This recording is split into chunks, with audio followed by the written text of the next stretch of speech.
Azərbaycan üçün əlamətdar olan günlərdə Ermənistan silahlı qüvvələri cəbhə xəttində xüsusi aktivlik nümayiş etdirir. Təxribat ardınca, bu həftə artıq ikinci dəfədir ki, təmas xəttindən yanğın xəbərləri gəlir. Bu dəfə daha iri miqyaslı alan yanğınlar neytral sahəyə də keçib. Aynəsin Qarabağ bürosundan Ramil İbrahimov xəbər verir.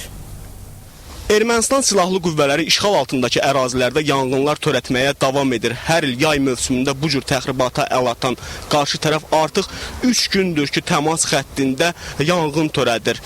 Yanğının, alovun hazırda Azərbaycanın nəzarətində olan hissəsinə və yaşayış məntəqələrinə keçmə ehtimalı yoxdur.